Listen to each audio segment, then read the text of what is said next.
Welcome to video 2 and no time to waste. Let's get to work setting up our multiplayer system. Okay, I've started a brand new project and well, let's go ahead and start setting it up. The first thing I'd like to do actually is to make a new folder, and I'm going to call that My Scenes. And inside of that I will save this scene as menu. So let me put that there, menu, good. Okay. Now, as part of my menu scene, I will just make it a little bit more interesting. I'll add a 3D object, a plane, and I'll just go ahead and increase the scale of that in X and Z. I always find it too bright, so I'm just going to make another folder, and I'm just call this My Materials. And inside of it, I will make a new material. And this material is called gray.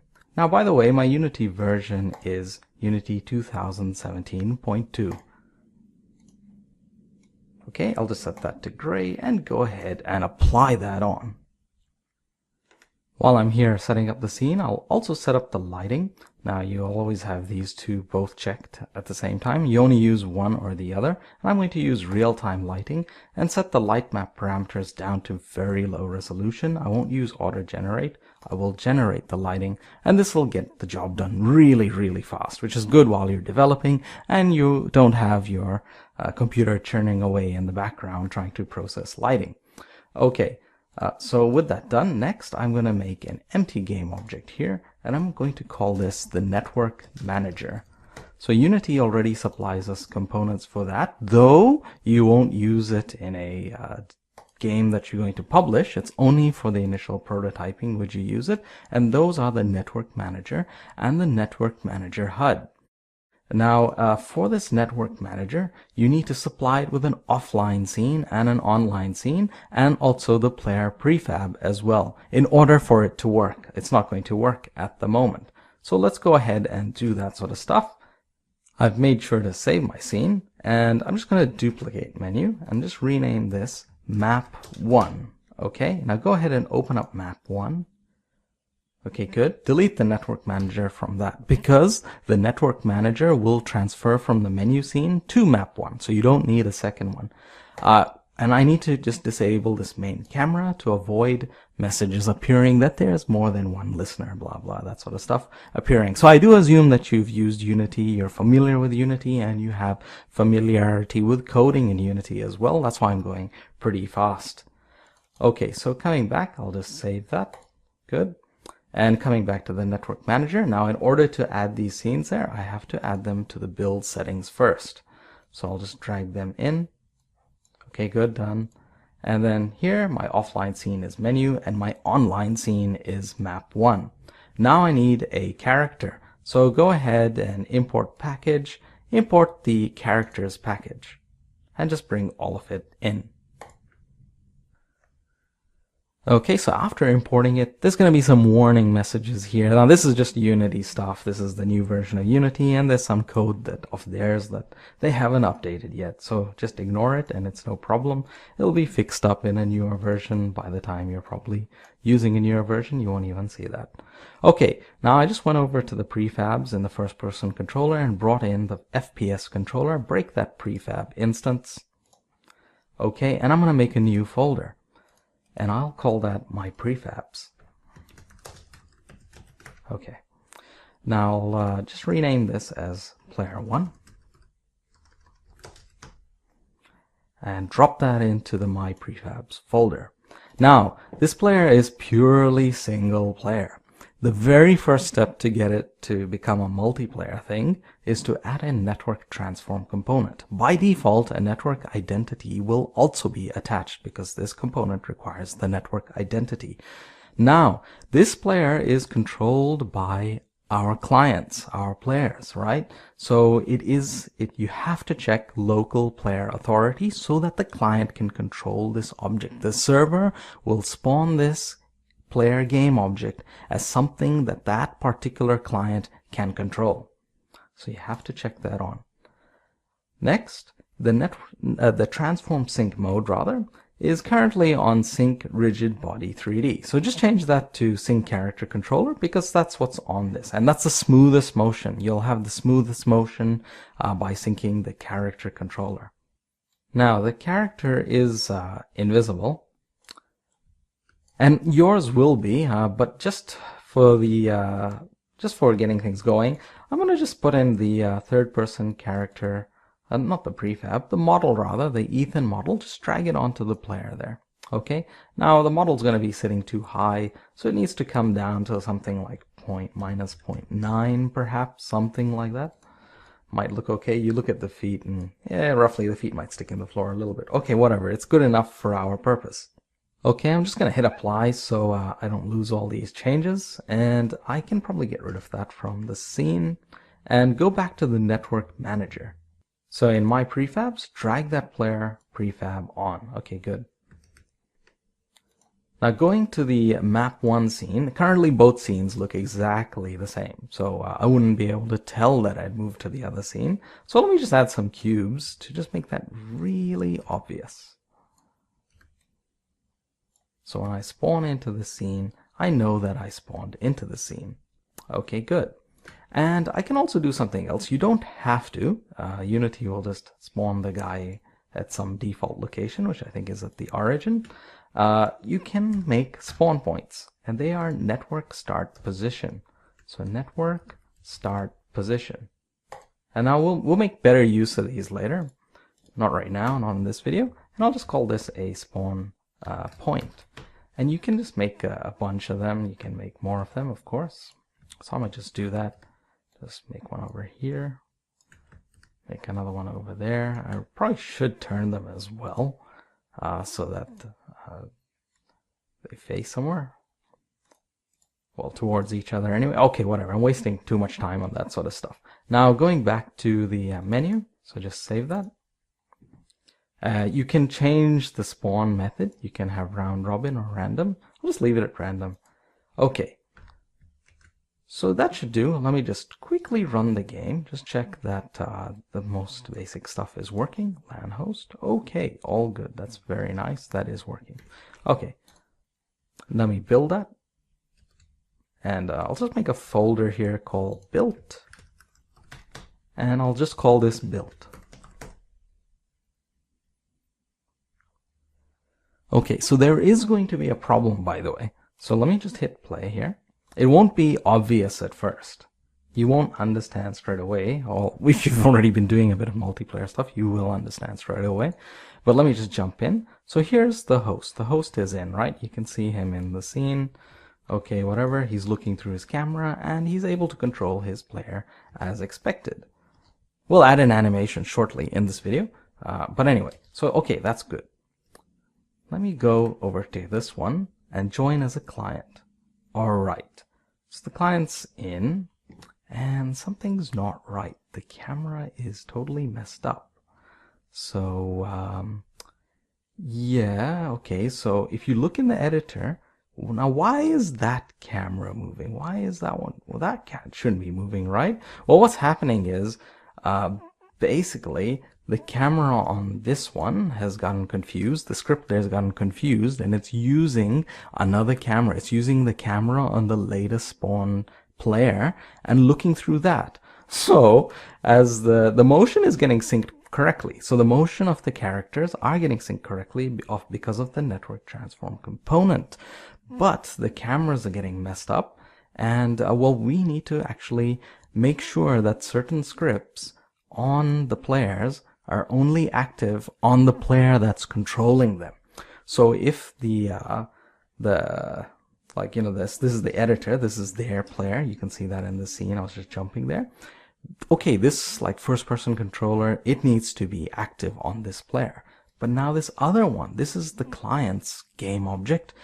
Now on this one, it should really be disabled. This is what's causing the camera getting messed up. So because the script is active on both, they're both running, and every single player that gets added, they'll all be running, and it's just not going to work like that. So you've got to control what is running on what game object, basically. So your local player has everything running, and then your client players in this scene, in this particular scene, won't have their stuff running. And in the other way, over here, for this guy, this is his local player, so you make sure his stuff is running, and you switch off the other stuff on the other player game objects that are not his. Okay, so we're going to do that right now. We're going to write a bit of code to make that happen.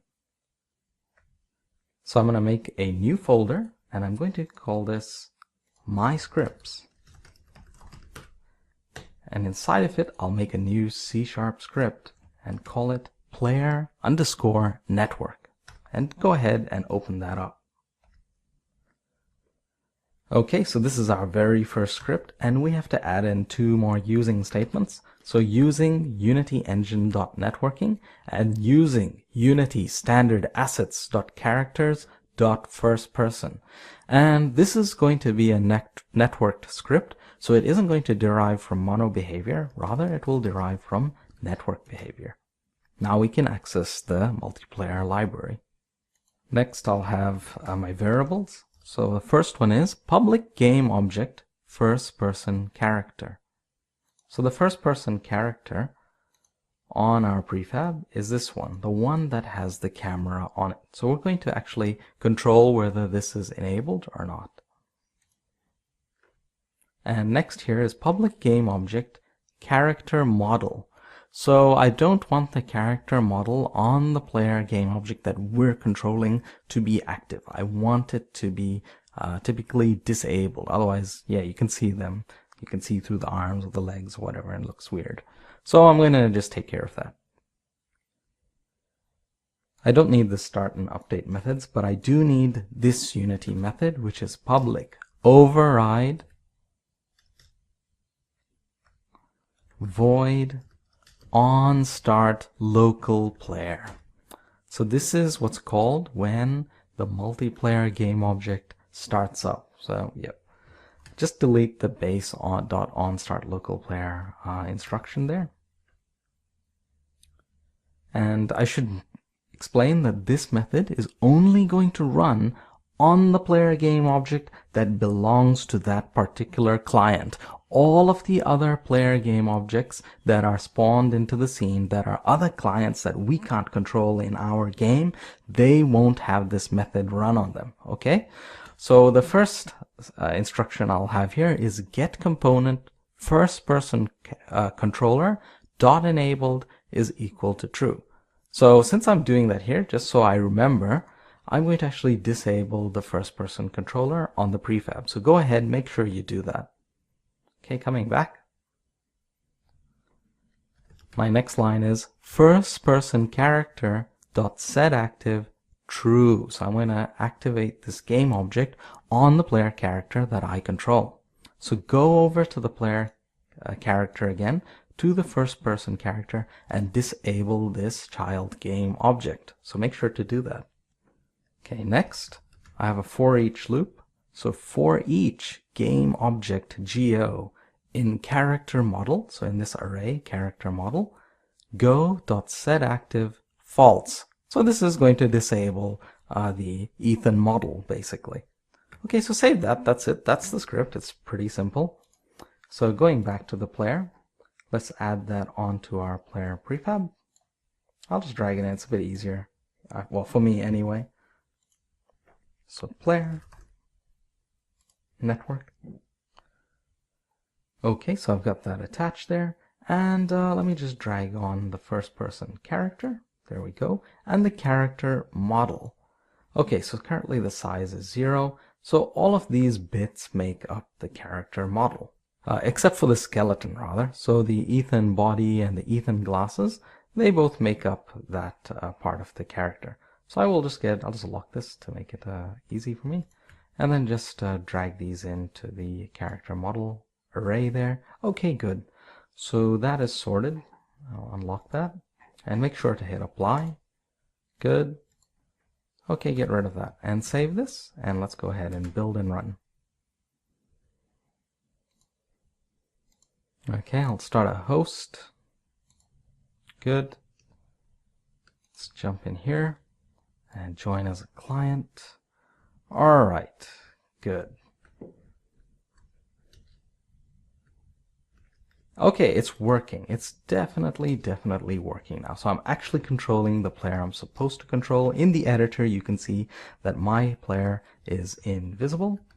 the one that I'm controlling in the editor. That's our local player object in this game. Okay, and the other player is over there, so let me just switch over to him. And okay, and you can see that he's being controlled only in this game. And he's being correctly synced in the other scene. So perfect, our thing is working. Okay, good. Enough of that. No time to celebrate. Yeah, you just saw me there getting really bothered by the cursor there in the editor. So that's the next thing. I want to make a script just for the sake of making life easier for myself. It's called player_toggle cursor. And so I have a really basic way of taking care of that, a very crude way, but works. Okay, so in the using area, we have using Unity standard assets, .characters, .first person, and using Unity engine .networking. And once again, this is going to be a network behavior. Okay, so I'm going to make my own method here, and this is called void toggle cursor. And I'll just add in that variable in just a moment. Well, actually, I'll just do that now since it's showing up as red. And it's just public first person controller FPS controller. And so I'll put that in the inspector. And then FPS controller inside the void toggle cursor method, FPS controller dot enabled is equal to not FPS controller dot enabled. So just swap it whenever toggle, just swap its current active status. Now I don't need a start method. I'll delete that. But I do need the update method. Now I only want this script to run on the local player, the one that we control in our game. So I do this check here. It's if not is local player, return. So get out of this method if this is not the local player. If it is the local player, that means we should be able to toggle the cursor. So I'll put in here then, if input.get button up, and you have to write it exactly like this. It should be like that in your input manager. So edit project settings, input, and you should have a button there called cancel, which is your escape button basically. Okay, so if input.get button up, cancel, toggle cursor, run that method. Okay, good.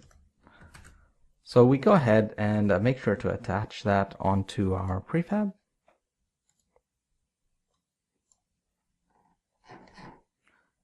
Okay, and add that toggle cursor and add the FPS controller. Now that's easy. That's easy. Okay, done.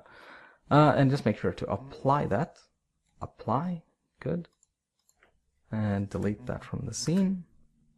Okay, let me go ahead and just give it a quick try. Okay, good. Okay, very good. There we go. See, that's all I wanted to do, just to make life easier. Now I can actually freeze it and see what's happening through the player's eyes in the editor or whatever. Okay, good. So let me just exit out of that. Okay, next I'd like to have some animations as well. So I'm just, well, it's going to be one animation, but I'm just going to put in there my controller for the animation controller.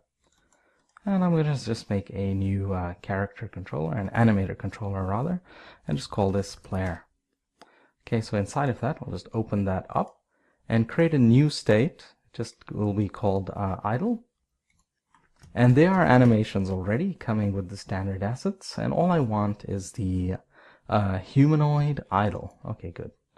Okay, my next state is going to be run. So just basically moving, running. So just call that run. Okay.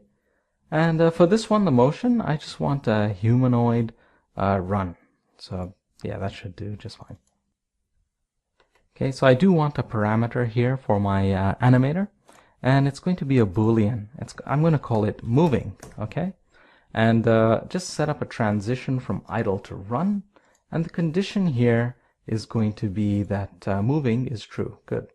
Okay, as for this business of exit time, I'll turn that off, and I'll also just set the transition duration like I'll set it way down to like 0.1 and just move this here. Just get it over here, otherwise it'll look weird. Okay, good. And we need a state back as well, of course. Good. So edit that as well. Give it a condition, which is moving is false. Okay. Take away the exit time and the durations. Make it like one really short, so I don't waste any time doing that. And push it there. Okay, good. So that's our animator controller. So coming back to the player prefab, just drop it in. We'll get rid of it later. So the animator, just bring that in. Attach an animator component. For this one, the avatar is going to be the Ethan avatar. And as for the controller itself, it's going to be player, okay? And I'm not going to apply root motion. Okay, so that's good for that. And we need another component. So we need the network animator component. Okay, it needs to know what is that animator, so just drag that in. And yes, we want to sync the moving parameter, so check that. But now we're not going to be able to do anything just yet. We must write a script for the animation business anyway, even single player. So I've just applied that. Just get rid of it for now, and just make a new script. And this new script is going to be called player_animation. So go ahead and open it up.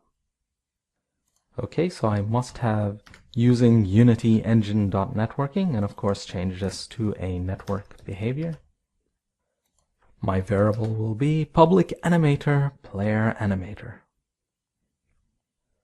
I will use the update method, but not the start method. And before getting to the update method, I have to write my own method. So void check for player input. I only want this script to run on the local player game object. All the other game objects, the other players in my game, they should be disabled. Only the one that I control. So once again, if not is local player, return. Okay, now I want to check for input. If there's any input, the moving boolean should be set to true.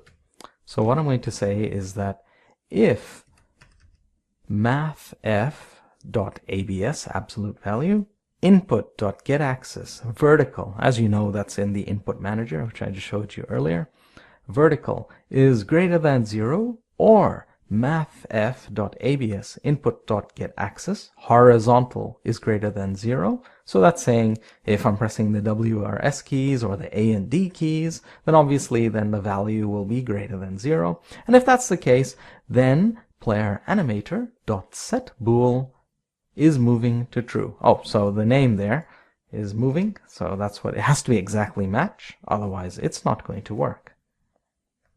And we need something to disable that as well, to set it to false. So else player animator.setBool moving false, and that will stop the animation. Okay, so let me just save that, and we need to just call that method here in update. Okay, so going back to Unity, let's go ahead and attach that to the player. Add component, there we go, player animation, and it needs the animator component. Okay, good. Alright, so I'll just save that, and just quickly, just to check that I've done it right, just jump in. Oh yeah, obviously I can't see, how silly. Now let me just build that.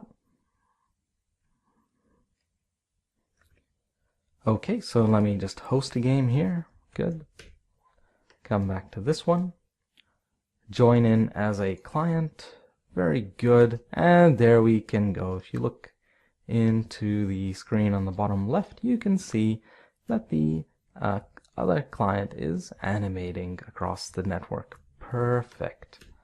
Okay, but we can't see that here because, well, yeah, I can't have the other window open at the same time. Well, you just saw the jump there, but that was just the position getting updated. So let me just bring that in. Good. All right, so that's very good. Our animation is being synced across the network. Now, before I just finish up with this video, I did want to just show you about matchmaking. So you see the option there. Now that's the way to host public games and be able to have people connect to you without any connectivity issues.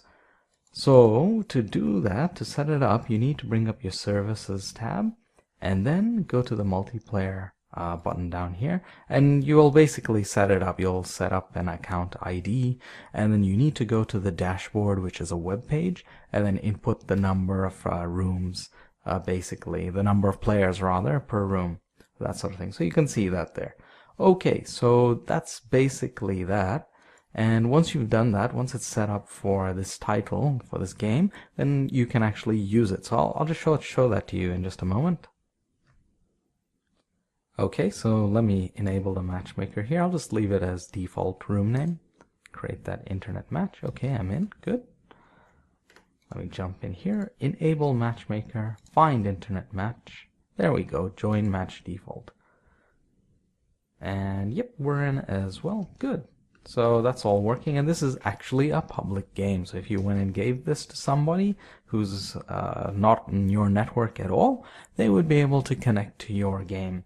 And it's using Unity's matchmaking service and their relay server. So obviously, once you go beyond the free limit, then they do start charging. Now, there are third-party assets that are out there to try and minimize the amount that you spend by taking better advantage of direct connections and stuff, but those are some of the options that are out there. But really, if you're having a very large game, then and with lots and lots of players, then in that sense that you will probably be quite successful enough to be able to cover the cost of the multiplayer side of things. Okay, so that is pretty much it. Now, of course, we're not going to, in this series, utilize this default UI, so you will see later on how to create a custom network manager and your own UI so that you are in a better position for when you release your game, that you're not relying on that stuff. You obviously can't have that UI in a game that you release, even if it's just an early alpha. It just doesn't look right at all. But anyway, once you know how to build your custom network manager, you'll be able to easily make any UI you want. Okay, so I've talked enough. That's really quite enough for this video. So thanks for watching, and you'll see me in the next video.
Hello, Daryl.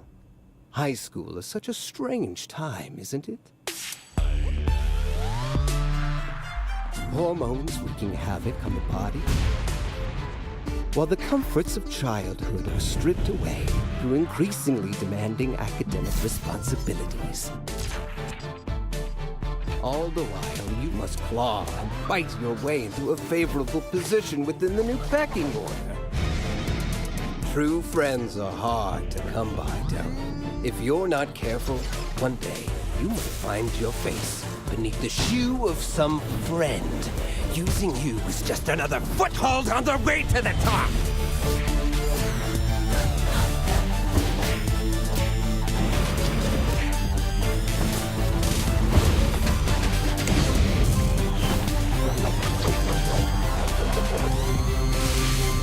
I'm counting on you, Daryl. Don't let me down. Super Daryl. Deluxe.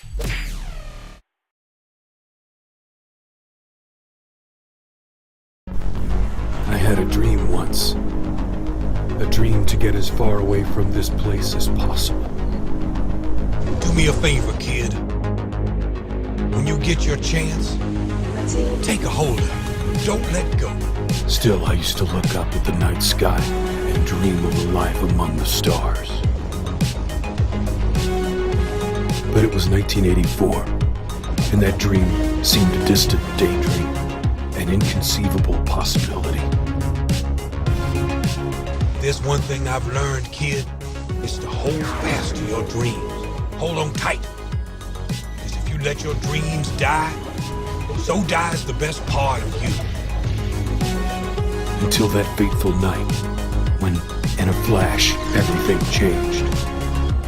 And that dream I once had, well, I didn't find it. It found me. I was chosen from among the elite. And what lay ahead became an adventure beyond my wildest dreams.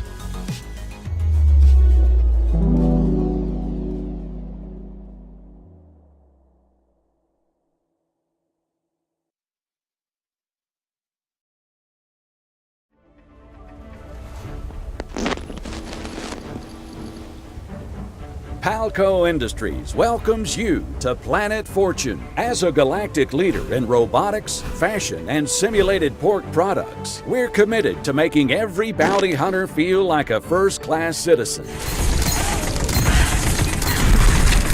Enjoy a serene afternoon exploring beautiful landscapes. Or just take a load off at the Bent Horizon Bar to meet up with other like-minded mercs.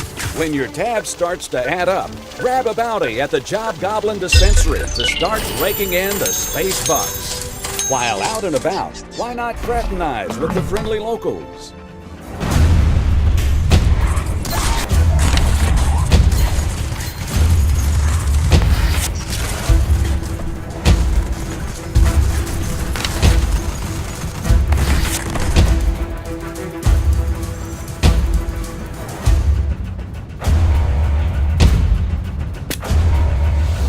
As the newest member of the Palco family, we are committed to your health and livelihood. Please enjoy your stay on Planet Fortune. Palco takes no legal responsibility to maintain your health or support your livelihood. Job Goblin Business.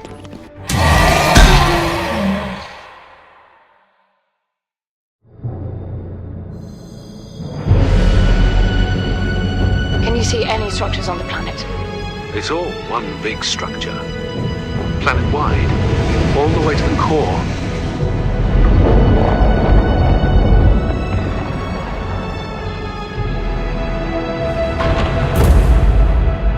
I'll be damned. Are you getting all this? I'm with you.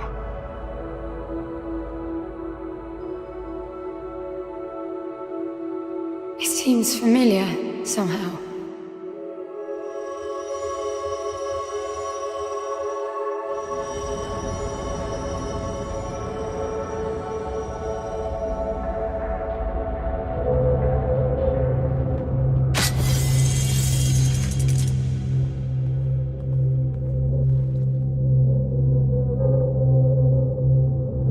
What is this? That's you, En.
from the makers of Heroine's Quest. 3 short adventure games. First, 3 mighty heroes gather to stop the evil necromancer. Your job? Kill the heroes and let darkness prevail.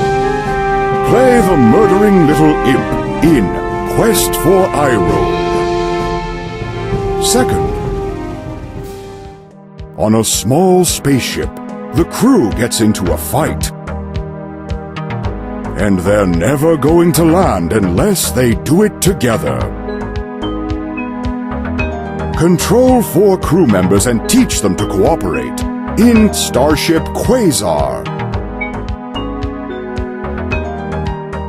And third, in a famous magic school, one student has been partying instead of learning. The exams are today, and the only way he'll pass is by cheating.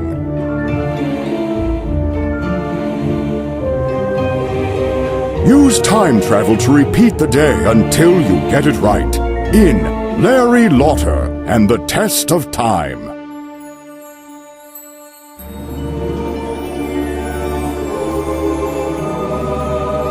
Crystal Shard Adventure Bundle.